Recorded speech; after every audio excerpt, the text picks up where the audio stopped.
Hello, and welcome to my speech on the history and evolution of Nintendo handheld consoles from the 1980s until now. So very quickly for me, imagine you're a Japanese salaryman on the way home from work after a long day. You're looking to pass the time, but you have no game to play and you have no watch to even tell the time. Thankfully for you, it's the early 1980s and Nintendo has just released the perfect product for you, the Nintendo Game & Watch. This product, the Nintendo Game & Watch, is both a portable LCD video game and a functional watch.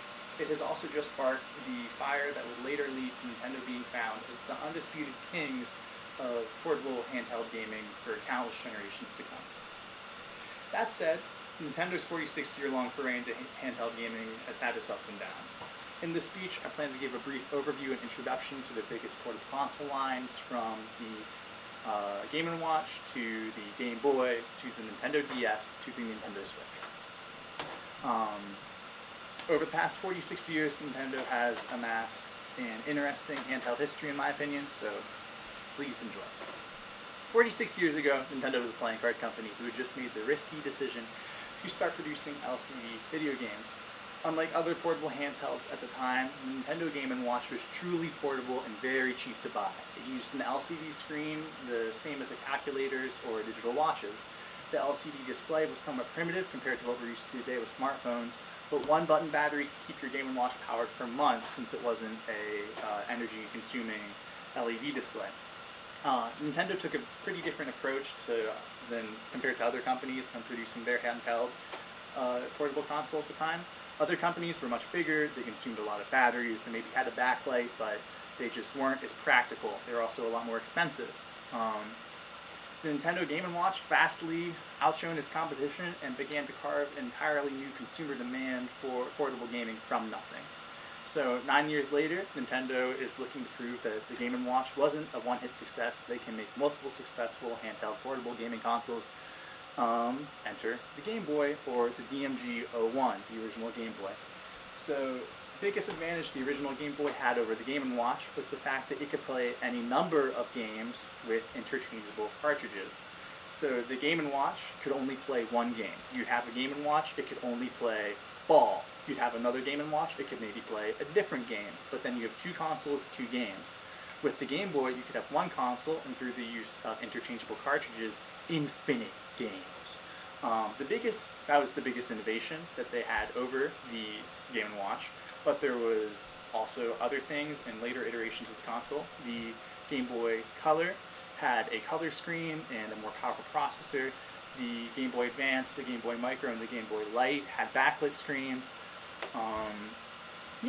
According to Nintendo's own investor legacy charts, the Game Boy and the Game Boy Color sold 118 million units combined. I'm not sure how many units the Game Boy Advance sold.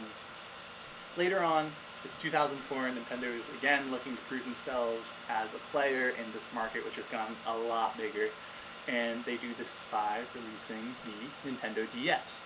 So they've already proved themselves the NES, the SNES, the N64, the GameCube, and the Game Boy, but this is what they put out now. So the Nintendo DS stands for Nintendo Developer System, not dual screen, but it does have two screens. The bottom one is touchscreen. It can play the Game Boy games from the previous generation, and it can play newer, more advanced Nintendo DS games. Nintendo DS games are cool because obviously they're newer, but also they have online functionality, which is super, super fun.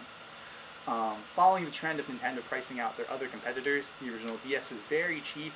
Its affordability, its character, and game library made it a smash success that, again, according to Nintendo's official investor records, sold over 154 million units. It also paved the way for the DS's predecessors, those being the DS Lite, the DSi, the DSi XL, and the 3DS.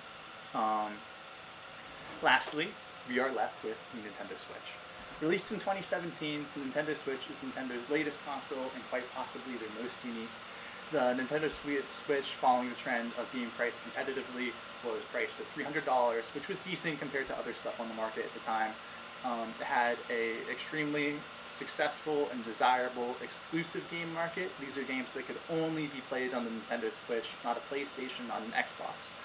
The Nintendo Switch is the bulkiest portable console Nintendo has produced, but easily the most powerful. It features a modular design with controllers that can even detach from the console to be used wirelessly. It was a smash hit, and according to Nintendo's own official investor records, even outsold the DS, making it one of the most sold consoles of all time. To conclude things, Nintendo started selling handheld gaming consoles in the early 80s, carving out a market that simply didn't exist before. 46 years later down the line, not only is the market worth billions of dollars, but Nintendo continues to dominate it. The release of consoles like the Game Boy and Game & Watch were massive risks that paid off, not just in sales, but in the creation of a market for portable gaming consoles that Nintendo later capitalized on with the massive releases of Nintendo DS and Nintendo Switch. So, to wrap things up, Nintendo aren't just the kings of the modern portable gaming market, they created it.